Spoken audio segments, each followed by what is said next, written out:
अस्सलामुअलैकुम एवरीवन, आपको general elections की ट्रांसमिशन में भी खुशामदीद और साथ ही साथ द सलीम बुखारी शो में भी खुशामदीद। मैं हूँ फ़िज़ा रियाज और हमारे साथ को होस्ट में आज जो होस्टिंग के फ़राइज़ सर अंजाम दे रही हैं वो है सलीम बुखारी साहब। पिछली ट्रांसमिशन में तो आप देख चुके हैं, लेकिन आज का प्रोग्राम बहुत ही मुख्तलिफ होने जा रहा है क्योंकि गेस्ट आज के बहुत ही प्यारे गेस्ट हमारे साथ मौजूद है। पैनल और उनके एनालिस्ट को सुन के आपको मज़ा आ जाएगा कि क्या कुछ तज्जिया होने जा रहा है। तो हम ओवरऑल जनरल इलेक्शंस पर बात करेंगे। ऑन माई लेफ्ट साइड खबर नईम हाशमी साहब, मियां ताहिर साहब, जावेद इकबाल साहब जिनको आप देख रहे हैं 24 की स्क्रीन पर, और ऑन माई राइट साइड मैं चाहूँगी बुखारी साहब आप इंट्रोडक्शन करवाएं। नाज़रीन, मेरे साथ इस वक्त एक ऐसी खातून तशरीफ़ रखती हैं जो मेरा अक्सर तारुफ कराया करती हैं और इतना काइंडनेस का मुजाहरा करती हैं कि कोई ऐसा टाइटल नहीं है जो मेरे नाम के साथ नहीं जोड़ देती हैं। हमारे अपने सलीम बुखारी, यकीनी तौर पर ये भी हमारी अपनी नसीम ज़ाहरा है और वाहद खातून हैं, मेरे ख्याल से शायद एक दो और होंगी, जिन्होंने कलम और ज़बान दोनों महाज़ों के ऊपर अपना लोहा जो है वो मनवाया है। एंड उनके साथ तशरीफ़ रखते हैं जनाब पीजे मीर साहब। इनके बारे में हम हमेशा कहते हैं one and only P J Mir. And next is वो भी अखबार की दुनिया के भी बहुत माने हुए नाम हैं और इलेक्ट्रॉनिक मीडिया में तो आप अक्सर उनको हमारे टीवी की स्क्रीन्स पर देखते रहते हैं।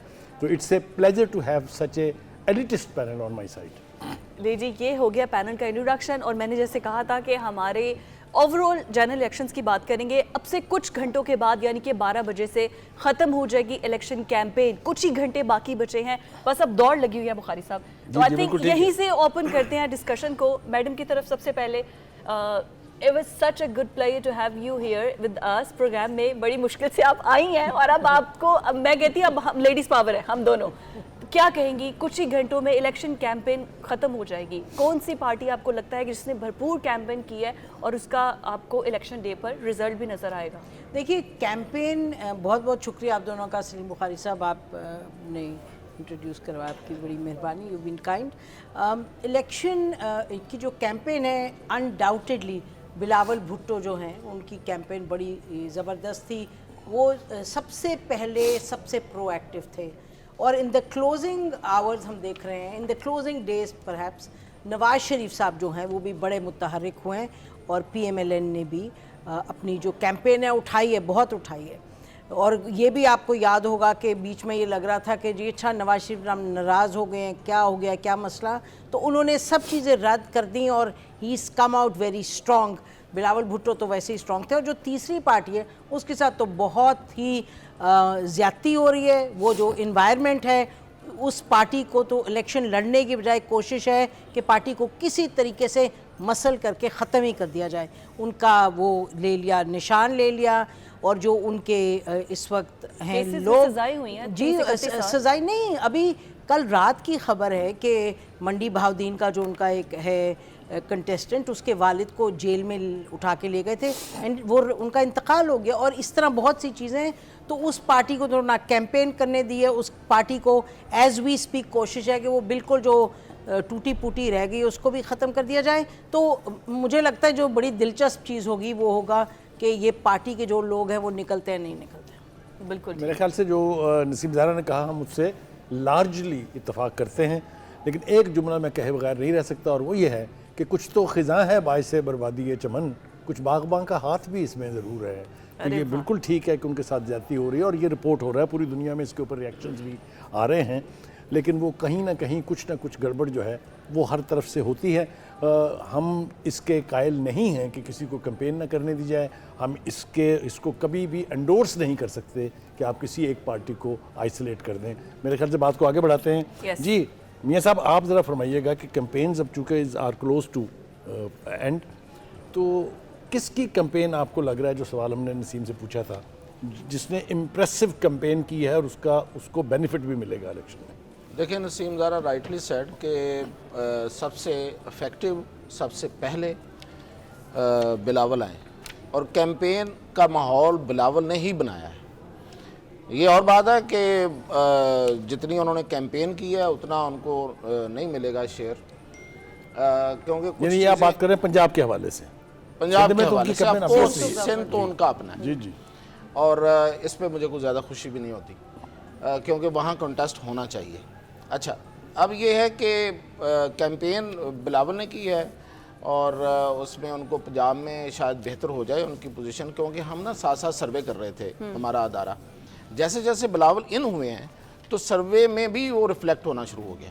वरना पहले क्या था कि एक डब्बा में से जब हम वो 2000 का सैंपल, एक डब्बे में से 1 वोट 2 वोट, और फिर आहिस्ता आहिस्ता 5 से 10 20 इस तरह आना शुरू हो गया। तो ये इसमें कोई शक नहीं है कि कैंपेन के पॉजिटिव उनको मिलेंगे रिजल्ट्स। अब रह गई बात के तीसरी पार्टी, सही बात कह रहे हैं आप कि बागबान का भी कसूर है।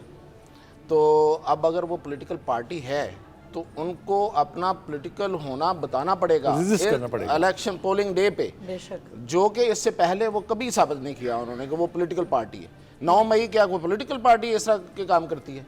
और अगर वो हैं तो फिर 9 आएँ और 8 फरवरी को साबित करें और अपने कैंडिडेट्स को वो भले कहीं भी जाएं, वो तो एक दफ़ा अपनी स्ट्रेंथ शो कर दे ना। वो उन्होंने तो जाने ही जाना है, ये तो तय हो गया हुआ है। आपको पता कवानीन भी ये कहते हैं जिनमें वो जकड़ दिए गए हैं और माहौल भी ये कहता है। लेकिन ये है कि वो तो साबित करें, वो तो अपने कैंडिडेट्स को वोट दे के उनको तो this is a golden opportunity for them to prove कि हम पार्टी हैं। Yes. और हम एक वो सियासी golden कितना हकीकत golden है, सर, है। गोल्डन से मुराद ये है कि उनको उनके लिए एक मौका है कि वो अपने आप को पार्टी मनवा ले। जी, Let us put it that way. उनको कितना निकलने दिया जाएगा नहीं वो इलेक्शन के दिन। हर कोई बनता है, वरना तो पीपल्स पार्टी पे इससे ज्यादा मुश्किल हालात रहे हैं। जी, आजकल उन्होंने बहुत अपने ही आप को मुश्किल है। मनवाया। बिल्कुल ठीक हो गया। पीजे सर, मैं आपकी तरफ आऊंगी। गुफ्तगू दोनों तरफ से आपने सुन ली है। व्हाट डू यू थिंक, किस पार्टी को एज मिलेगा कैंपेन करने के बाद इलेक्शन डे पर? देखिए, दोनों ने कहा है कि बिलावल ने इसको कैंपेन को Start आगे किया था, yes. लेके, और पेन हुई दूसरे को, ठीक है ना। कैंपेन एक है और एक पेन दूसरी है। उस पेन पे PMLN निकली आगे और फिर उन्होंने अपने आप को रीएक्टिवेट किया, because they were absolutely nowhere. वो वेट कर रहे थे फेंस पे कि क्या होगा क्या नहीं होगा। फिर आपकी स्पेकुलेशन, इलेक्शन होंगे नहीं, ये नहीं, हाँ। ये भी आपके लोग ये बैठे बहुत हुए ज़्यादा थे। था, yes। तो जब वो निकले हैं बाहर, और पर्टिकुलरली आज कुंडिया के अंदर, आई थिंक उन्होंने बड़े बड़े प्रोमिस किए हैं। भाई वो उधर मरी के अंदर ट्रेन भी चल जाएगी, इधर भी ट्रैम आ जाएगा, इधर भी मोटरवे आ जाएगी। So these promises. लेकिन ये जो कैंपेन है, ये मैं कहूँगा कि ये विगरस कैंपेन ऑफ एक्यूजेशंस थी, क्योंकि आपने एक्यूज हर एक को करना शुरू कर दिया। ये है भाई, आप हमें बताओ, आप दोगे क्या हमें? We all know since 1970, you know, 7th of December, कि भाई ये, but nobody gets it. So we are back to square one. हमें चाहिए कि how will you give it?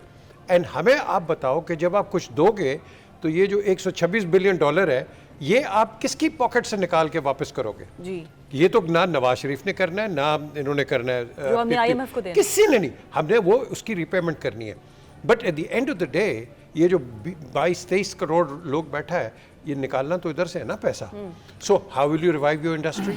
How will you revive your your image internationally? लेकिन इस election से, ये मैचलेस इलेक्शन है। कोई मैच बैट के बगैर नहीं खेला जाता।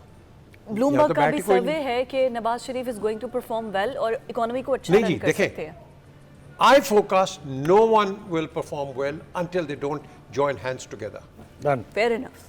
जनाब हाशमी साहब, आप भी जरा अपना तासुर दीजिए, इससे पहले कि वो बॉल Break- जब उधर जाएगी तो फिर वापस लेना जरा मुश्किल होती है। क्यों जी, तो वो आप जरा कौन है? हाँ मैं बताता कौन हूँ साहब हैं जो अभी नहीं वापस बताता हूँ देंगे बॉल? तरीका ये है कि जी। तरीका ये है कि जो सवाल मैंने किए नहीं आप बताइए, आप नहीं, सर बोलिए। दिस इज योर, बताइए आप मुझे this is your turn sir. क्या पूछना चाह रहे हैं, ये कैंपेन के हवाले से? जी, कि जी, जी, बेसिक बिल्कुल, सवाल वही बिल्कुल। है। नंबर 1 रहा, नंबर 2 रहा। तो मैं तइद करता हूँ इस बात की कि बिलावल भुट्टो जरदारी साहब जो है, उनका जो कैंपेन है वो नंबर 1 रही है। और उस कैंपेन में जो सबसे अहम बात है कि एक नया चेहरा जो आसफा भुट्टो की शक्ल में सामने आया है, उसने पाकिस्तान की सियासत को एक नया फ्यूचर दिया है। मतलब She's so हम energetic, yes. वो जिस तरीके से वो बोल रही हैं, जो कुछ भी कर रही हैं, तो बिलावल भुट्टो की कामयाब कैंपेन के बावजूद मैं उनकी कुछ चीज़ों से इख्तलाफ करता हूँ। उनके जो 2 बुनियादी नारे हैं, उनसे मैं इख्तलाफ करता हूँ। कि पहला नारा तो ये है कि मैं इक़्तिदार में आते ही तमाम सियासी कैदियों को रिहा कर दूँगा। राइट। क्या बिलावल भुट्टो इस पोजीशन में होंगे कि वो इमरान खान या PTI के उनके साथी दूसरे जो हैं उनको कंपनसेट कर सके, उनको रिहा कर सके?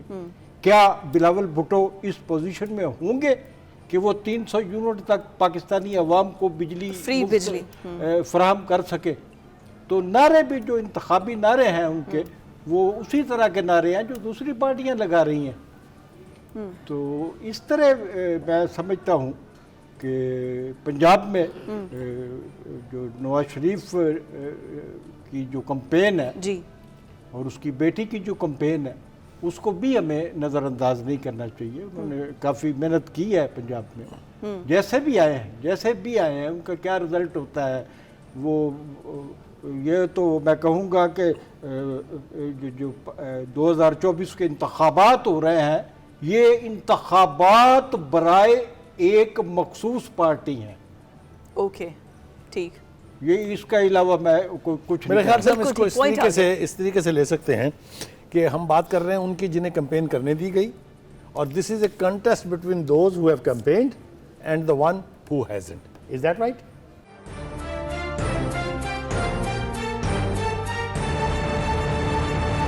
चलते हैं हमारे स्पेशल गेस्ट की जानिब, जिनके डेजिग्नेशन और नाम दोनों पर ही हम हैरान हैं और परेशान हैं। जावेद इकबाल साहब, आप बताइएगा क्या लेवल प्लेइंग फील्ड आपको और बाकी तमाम लोगों को मिल रही है जो कि कह रहे हैं कि हमें प्लेइंग फील्ड नहीं मिल रही लेवल? जहाँ तक आपने इलेक्शन के लेवल प्लेइंग फील्ड की बात की तो उससे पहले आप कैंपेन की बात कर रहे थे, तो मैं समझता हूँ ये पहला इलेक्शन है जिसका सिलेक्शन कैंपेन के डिपेंडेंट नहीं है। कैंपेन का इससे कोई ताल्लुक नहीं है। ये ऑलरेडी लॉट्स हैं, इलेक्टेड तो होते नहीं है इनमें, इस लेवल पे जा चुके हैं कि हमें ओपन फील्ड चाहिए, क्योंकि मियाँ नवाज शरीफ माशाल्लाह बुज़ुर्ग हो गए, तो बुज़ुर्गों को आपको पता प्रायोरिटी देना पड़ती है। तो इसलिए इस दफ़ा प्लान यही बना था कि जो सीनियर सिटीजन्स हैं उनको ओपन फील्ड दी जाए, और उसी का आप असरात देख रहे हैं। और हमने यहाँ यह भी गुफ्तगू की कि इलेक्शन कैंपेन किसी ने कम की, किसी ने ज़्यादा की, तो उसकी वजह भी यही है कि पॉलिटिकल सियासतदानों को, लीडर्स तो मैं इनको मानता ही नहीं ना, इन सियासतदानों को पता है कि हम अवाम के मोहताज नहीं हैं, इस के जिनके मोहताज हैं उन्हां नाल साडी गल हो गई है। तो उस तो बाद कैंपेन असी करिए ना करिए, कम करें ज़्यादा करें, मेक्स नो डिफरेंस। इसलिए आपको माशाल्लाह आप सब मेरे से सीनियर हैं, जितने माजी के जितने इलेक्शन हैं और आज के इलेक्शन से कंपेयर कर लें, कहीं आपको वो इलेक्शन का जोश वलवला वो नजर आया? कहीं क्यों नहीं आ रहा? हमें उस वजह पे जाना है। क्यों? उसकी वजह यह है कि इस 24 करोड़ अवाम को आपने इर्रेलेवेंट कर दिया। आपने इस कौम को इर्रेलेवेंट करके आप इंपोज कर रहे हैं कि ये लोग हैं जो 9-9, 10-10 बारियां लेकर अब हमें नई कहानियां सुना रहे हैं, नया मंजन चूरन बेचने की कोशिश कर रहे हैं। कभी कसूर में बैठ के, कभी मानसेरा में, कि हम सड़कें बना देंगे, पुल बना देंगे, फलां बना देंगे। ओ भाई आपने बनाया, बट उसकी कॉस्ट क्या है? आज मेरा मुल्क 140 अरब डॉलर के कर्जों के नीचे डूब गया, करंट अकाउंट डेफिसिट में आप चले गए। आपने बेरोजगारी की बात की, इन्होंने बात की हम रोजगार देंगे, वो कैसे देंगे? कौन सी गिदड़ सिंगी है आपके पास? जिस मुल्क को आप 2.5% जीडीपी ग्रोथ से ऊपर नहीं ले जा सकते, ले जाते हैं तो आपकी इकोनॉमी ओवरहीट हो जाती है। आप अगले 5 साल के लिए आईएमएफ के साथ बुक हैं, अब कैसे ले जाएंगे? मतलब ये अवाम को फिर एक बेवकूफ बनाने की स्टोरी बनाई जा रही है। आपने जो कहा, तो मैं नहीं समझता कि अवाम इस बात को समझेंगे। जो पहले बात हुई कि हमें वोट, वो आपकी बात हमें नहीं समझ आ रही तो अवाम कैसे समझेंगे? आप खुद ही सोचे ना, आपकी बात तो हमें नहीं समझ आ रही तो अवाम कैसे भी नहीं समझ। मैं अर्ज करता हूं, आप वही समझना चाहते हैं। आपने एक मिनट, अब अब आप सिर्फ मुझे सुने। आपने कहा वो सीनियर सिटीजन है इसलिए आगे कर दिया, तो उनका जिनसे सही मुकाबला है वो क्या माइनर है? वो नौजवानी के आलम में चुप करके सुने, उनको भी बात सुने, खामोशी से सुने, खामोशी से मैदान में ले आए, दौड़ा लें दोनों। दूसरी बात ये कि 9 बारियां, ये जो रेटरिक है ना जो सोशल मीडिया पे चलती है, कौन सी 9 बारियां हैं जी उनकी? कौन सी है? 3 दफा प्राइम मिनिस्टर बन गए, आपका बेटा, आपका भतीजा, आपके भाई सारे बन गए, तो ये बारियां नहीं है। ये आपने पंजाब में जितनी चीफ मिनिस्टर, रुक जाए, आपने आपको गवर्नेंस देखनी है या आप पहली बात यह है कि आपका फिगर गलत है, दूसरी बात यह कि आपकी इतला गलत है। आपने 4.5 साल टोटल आपने 3 दफा में उनको करने दी है। करने दिया, मैंने रोका। नवाज शरीफ साहब आपकी तरफ आता हूं मैं, क्योंकि इसका तो कोई जवाब जो हम पहले भी कहा था कि हम नहीं दे सकते, क्योंकि आप लॉजिक का जवाब लॉजिक से दे सकते हैं। ये हवाई फायर जो है इनका जवाब नहीं दिया। आप रुक जाए, देखें बात यह है कि इस दफ़ा एक फ़र्क है इंतखाबात में कि एक पार्टी ने रियासती इमारतें पर हमला किया पहले 2014 में, उसके बाद हुकूमत में आने के बाद, यार आप पहले आप बात कर लें, तकरीर करनी है मैं आपसे बड़ी कर सकता हूं, आप नहीं कर सकेंगे, मैं आपको पहले भी कहता कह लीजिएगा जो आपने कहना। फिर उस पार्टी ने फौजी तंसीबात पर हमला किया। आज समाज शुरू हो गई है जिसमें बता दिया गया कि जूम पर प्लान बना था 4 मई को और उसके बाद इम्प्लीमेंट किया गया। अब मामला ये है कि उसके साथ जो सलूक होना चाहिए था वो किया ही नहीं गया। ये सलूक अगर ये वाकया किसी दूसरे मुल्क में होता, किसी महज़ब या गैर महज़ब मुल्क में, तो अब तक पर्चे उड़ा दिए गए होते। यहाँ वकालत हो रही है, जरा आप अंदाजा लगाएं, और मेन चैनलों पे हो रही है। टॉप का चैनल आप खोलेंगे तो वहाँ गौर खान खड़ा होकर तकरीर कर रहा होता है, यानी कि कमाल हो गया। तो इस तरह के ये एस्टैब्लिशमेंट क्या कर रही है? मैं तुमसे सवाल कर रहा हूँ कि जब आपको पता ही नहीं है, एक आदमी क्रिमिनल है, एक आदमी का जो केस है कोर्ट में जाता है, जज कहते हैं फिर क्या हो गया जी, वो टेरियन वाला मामला फिर क्या हो गया जी, फलां आ गया जी, फिर क्या हो गया जी, बारी। अच्छा ये पहला इलेक्शन है जिसमें पता है कि किस पार्टी ने आना है, कमाल कर रहे हैं। इसका मतलब है कि आपने रिसर्च स्टडी पढ़ी है, आपको इल्म नहीं है कब क्या होता रहा। जहाँ एक बंदा आता है 10 साल बैठा रहता है, चीफ जस्टिस भी वो होता है, आर्मी चीफ भी वो होता है, सदर पाकिस्तान भी वो होता है, वज़ीर आज़म भी वो होता है, और मुल्क का जोत सत्यानाश करके उसके बाद चला जाता है। उसको मतलब बात आप करने वाली बात करें, ग्रोथ रेट क्या होता है, इकानमी क्या होती है, वो सियासतदानों ने करके दिखाया ना पहले। राइट। ये जो मोटरवेज बनी है, जो एटमी धमाका हुआ है, आप सबको पता है कि जनरल करामत ने उसकी मुखालफत की थी। बिल्कुल ठीक। भुट्टो साहब ने एटमी प्रोग्राम की बुनियाद रखी थी। यहाँ बैठ के सियासतदानों की बैशिंग करना इसलिए कि जनाब कोई किसी को कोई लुत्फ आता है उसमें, ये एक बेकार बात है। अगर कोई बंदा जेल में है तो उसने जो लॉ ऑफ द लैंड है उसकी खिलाफवर्जी की है तो जेल में है। वो उसको, अच्छा 2018 से पहले कौन जेल में था जी, पहले ये बताएं। पूरी पीएमएल और पीपल्स पार्टी के लीडरशिप इसमें ये तो ऐसे बात कर रहे हैं Fair जैसे स्वीडन से हम आए हैं, हमें पता ही नहीं है पाकिस्तान में क्या हो रहा है। मैडम मैं या आपका system कमेंट क्या है। इसी पर लेना चाहूंगी, ये मैं बहुत डिबेट एक कि सेकंड कौन जायज जी, जेल में रहता एक है, कौन सेकंड, मुझे नाजायज। बहुत सी बातों पे कुछ कहना है।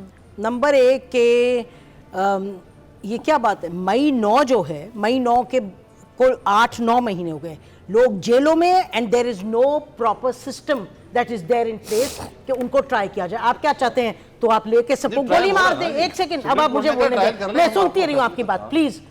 ये एक मुल्क है जिसमें एक आइन है, जो अगर मुल्क को सही तरीके से चलाना है तो आइन के मुताबिक जाना होगा और रूल ऑफ लॉ ना पड़ेगा। और अगर जो लोग इन्वॉल्व हैं उनका एविडेंस लाएं सामने, उनके अगेंस्ट एक्शन लें। ये क्या एक सेकंड प्लीज, मैंने आपकी बात सुनी। घसीट आपने मुझे मुखातब किया ना, आपने मुझे मुखातब किया, नहीं, जवाब मैं तो आपको देना। नहीं, बस एविडेंस लाएंगे तो करेंगे ना, एविडेंस लाएंगे तो बात करेंगे ना। चुप करिए जी, बात एविडेंस पे बोलने होगी दें ना। मुझे। नहीं, आपने मुझे मुखातब किया है। या तो आपने अपने मेरे ख्याल से डिबेट जो है वो बहुत सीरियस दाखिल हो रही है। नहीं नहीं, एक सेकंड बुखारी साहब, नहीं दिस इज नॉट फेयर।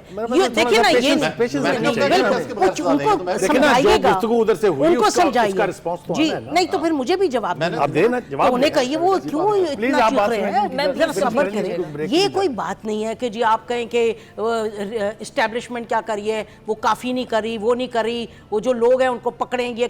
भाई अब आपको पता नहीं है कि कितने लोग कितने दिनों से जेल में हैं, आपको ये पता नहीं है कि जो आखिरी 3 केसेस हुए हैं वो सारी दुनिया, हर किस्म का लॉयर कह रहे हैं, एक वो ढोंग रचाया अंदर बंद करके। भाई कोर्ट ने कहा था आप ओपन करें ट्रायल, वो ओपन ट्रायल थी। क्या तमाशा है, हम तो कहते हैं रूल ऑफ लॉ हर सूरत पे। 2018 में जो किया था पीएमएलएन के अगेंस्ट, उस वक्त हम बोले थे, आपको पता है बुखारी साहब, we were all there saying कि वो गलत हुआ है। जो अब हो रहा है, जो सही करेंगे हम कहेंगे 100 बिस्मिल्लाह, और भाड़ में जाए कौन सी पॉलिटिकल पार्टी। ये इशू मुल्क का और रूल ऑफ लॉ का है, और वो ये काफ़ी नहीं है। आप और मैं कोई कानून तो नहीं है हम कहेंगे जी इसको पकड़ो, उसको मारो, उसको अदलिया को चल। बिल्कुल ठीक है, मेरे ख्याल से ये पॉइंट ऑफ व्यू आ गया। गुजारिश ये है कि 2-3 तरह की फीलिंग्स हैं। एक ये है कि ये समझ लिया जाए कि 9 मई को कुछ हुआ ही नहीं था। दूसरी फीलिंग ये है कि अच्छा जो जिम्मेदार हैं उनको ज़रूर आप सजा दीजिए, लेकिन बाकी के जो आपने घसीट लिए हैं साथ, उनकी जान छोड़ दें। ये दोनों ये बहस जो है ये अभी चलती रहेगी और ये इलेक्शन के बाद और ज़्यादा शिद्दत के साथ चलेगी।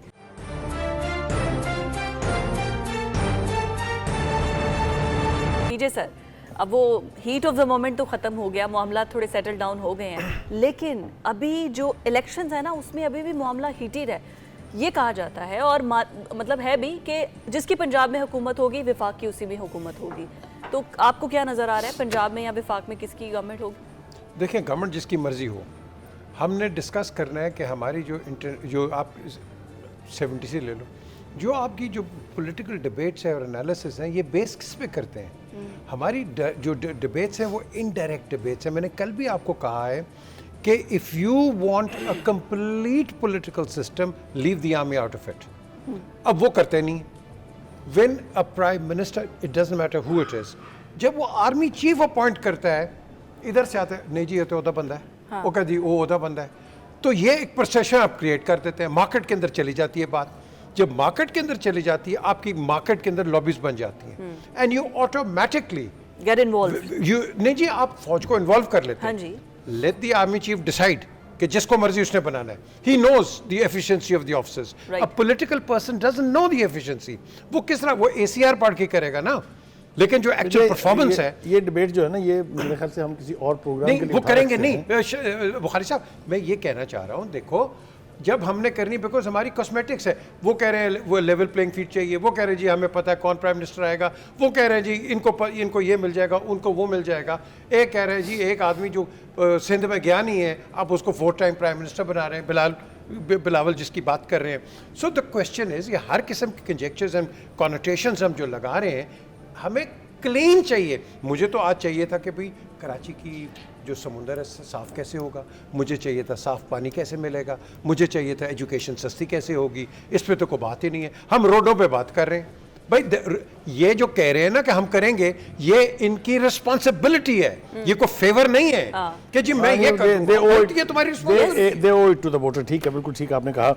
नसीम, हम जो बात करने की कोशिश कर रहे हैं वो ये है कि ये एक मिथ है कि पंजाब में आप बेहतर परफॉर्म करें, सेंटर में जाकर गवर्नमेंट बना लें। पीछे मुड़ के देखते हैं तो लगता भी यही है कि ऐसा ही है।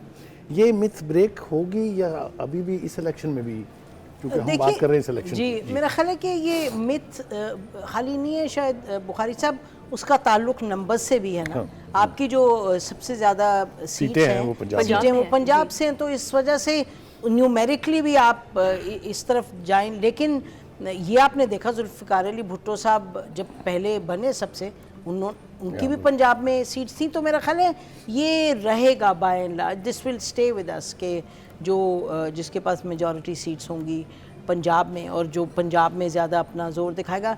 अगर आप इमरान खान का देखें, वो जब आए हैं पहली दफ़ा, तो वो शायद, खैर वो पिछली दफ़ा वो क्या महकमा ज़राअत ने उनको ले दी थी, नहीं तो उनको यहाँ नहीं मिलनी थी। मेरा ख्याल है वो 2018 का इलेक्शन मियाँ नवाज शरीफ का इलेक्शन था, जो कि उस वक्त की इस्टेब्लिशमेंट ने इनको दे दिया। Otherwise coming back to your question, मेरा ख्याल है कि ये फैक्ट है, क्योंकि हमने इसके बरक्स नहीं देखा अलावा केयर टेकर। मैं आपकी मौजूदगी का फ़ायदा उठाते हुए सिर्फ एक सवाल आपसे और, मुझे आप ये बताइए कि ये जो डिसकनेक्ट लग रहा है, शायद ना हो, कि जो टिकट्स दिए गए हैं पीटीआई की तरफ से, ख़ास तौर से वकला हैं जिनमें काफ़ी तादाद में, आप समझते हैं कि जो वोटर है वो रिस्पॉन्ड करेगा उनको उसी तरह जिस तरह वो अपने पॉलिटिकल लीडर्स को करते थे? मेरा ख्याल है कि जो जिस माहौल में इस वक्त पीटीआई है, क्योंकि उन पे केसेस पर केसेस और आप पकड़ धकड़ है, फिर हर वक्त उनको जाके किसी कोई एफआईआर ख़त्म करवाना, ये तो मेरा ख्याल है ये थिंकिंग थी। लेकिन जो उसके नतीजे में मामलात हैं वो आप बिल्कुल ठीक कह रहे हैं। हमने भी ये सुना है कि पीटीआई की लीडरशिप को भी ये मसला है कि भाई जो वोटर्स हैं वो नाराज़ हैं कि हमारे अपने जो वर्कर्स थे और लोकल लीडर्स थे, तो प्रॉब्लम है। इट कॉम्प्लिकेट्स पीटीआई का मामला और फर्दर किस हद तक अफेक्ट करता है। जी जी।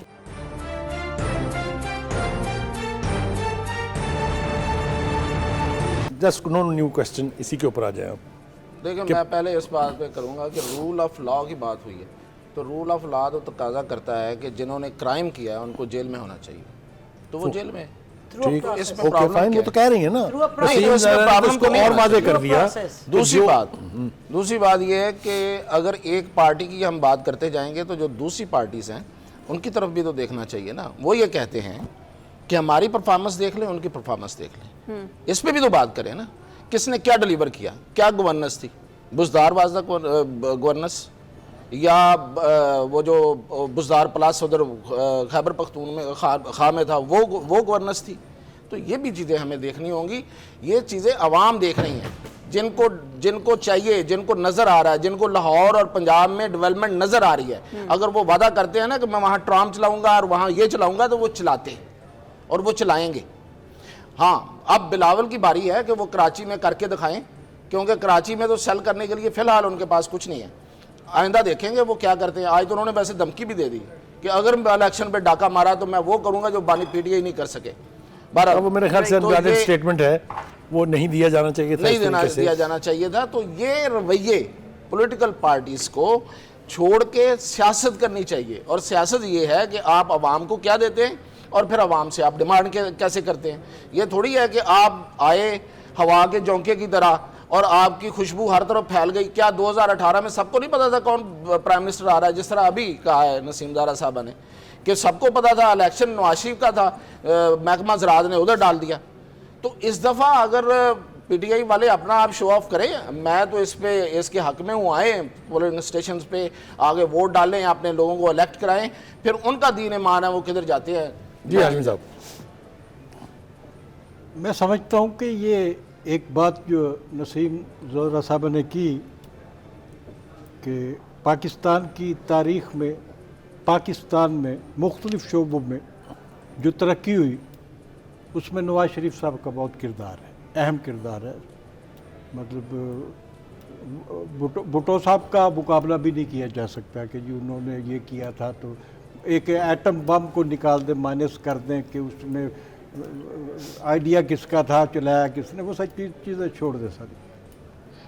लेकिन मैं समझता हूँ सॉरी टू कट कि बहुत से महकमे इवॉल्व किए जिनकी गिनती करना मुश्किल है। बहुत काम किया। की बात सुन लेते हैं, फिर उसके ऊपर हाशमी साहब प्लीज response। जी। कंप्लीट कीजिएगा। मैं अर्ज ये करना चाहता हूँ कि 9 मई का वाकया एक रियलिटी है, राइट, रियलिटी है।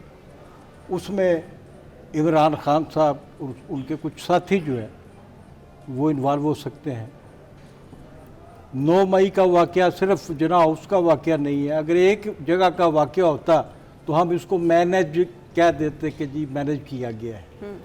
उस दिन बहुत सारी जगहों पे चूँकि ये वाकयात हुए और ये चीज़ें सामने आई हैं, आज रिपोर्ट भी सामने आ गई है कि कहाँ कहाँ क्या क्या हुआ, कैसे अहकाम दिए गए, चीज़ें सारी सामने आई हैं। इन सब के बावजूद मैं समझता हूँ कि 9 मई के वाक़े की सज़ा पाकिस्तान के 25 करोड़ आवाम को नहीं मिलनी चाहिए। राइट। जावेद, आपकी तरफ आ रहे हैं हम। Sir, we have आपने only गुफ्तगू 3 सुन लिया minutes, quickly. और थोड़ा सा वक्त, चूंकि आपको पता किल्लत होती है, पर आपको हम पूरा मौका देना चाहते हैं। जी देखिए, बड़ी सिंपल सी बात है। अब इलेक्शन है, 2 दिन रह गए हैं, जितनी गुफ्तगू हो गई काफ़ी है। अब मैं समझता हूँ कि वोटर को अपना हक अदा करना चाहिए। अगर वो चाहता है कि इस मुल्क में जमहूरियत मजबूत हो, आइन मजबूत हो, कानून की हुक्मरानी हो और उसका मुस्तकबिल महफूज हाथों में हो, ये चॉइस उसको देनी चाहिए हमें कि आइन जो उसको देता है, मैं या आप नहीं देते, तो उस पे अब लाजिम हो गया है कि वो 8 फरवरी को निकले, चाहे जिसको मर्जी वोट दे, जिसको मर्जी वोट दे। और जहां तक पाकिस्तान तहरीक इंसाफ का ताल्लुक है, सबको पता है उनके साथ क्या हुआ। हमारे कहने या ना कहने से कुछ नहीं होना। अब उनको चाहिए कि अगर वो वाकई चाहते हैं कि तहरीक इंसाफ हो, तो अपने जोश जज्बे को साइड पर रखें। आपने रैलीज और जलसों में वो दिखा दिया, अब वोट के जरिए इस कौम को दिखाएं ताकि दुनिया देखे। जी नवीद चौधरी साहब, आप भी। मैं इस बात से एग्री करता हूँ। हमारा तो स्लोगन ही है वोट दो। ये देखें, बहुत दूर जाने की जरूरत नहीं है। 2018 इलेक्शन में क्या था, सबको पता था कि किसको लाया जा रहा है, और जो साबिक वज़ीर-ए-आज़म थे वो जेल में थे बेटी के साथ, सबको क्लियर था ना जी। उसके बावजूद मुस्लिम लीग नून का वोटर निकला, उनके कारकुनों ने हिम्मत नहीं आ रही, उनकी जो तंजीम थी वो काम करती रही, जिसका नतीजा क्या निकला कि पंजाब में वो अक्सरियत लेके, बाद में जो भी हुआ उसको छोड़ें, तो वोट डालने के लिए लाजमी जाना चाहिए। और उसके बाद हमारी जो हम यहाँ बैठ के गुफ्तगू कर रहे हैं या बाहर जो पोलिटिकल पार्टी के साथ हो रहा है, ये सारा कुछ असल में हमारी जो बसात में है, हमने तो उसके मुताबिक करना है ना। आउट ऑफ बॉक्स हम जा नहीं सकते। बिल्कुल ठीक, जो मरूजी हालात है उसके मुताबिक ही होगा जो भी होगा।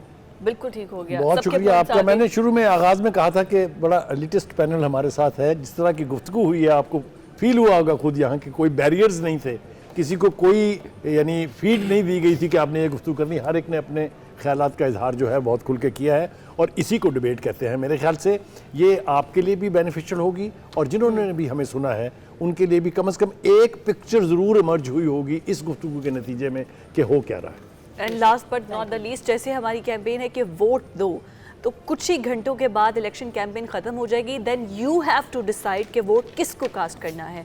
आज के प्रोग्राम से इजाज़त दीजिए। अल्लाह हाफ़िज़।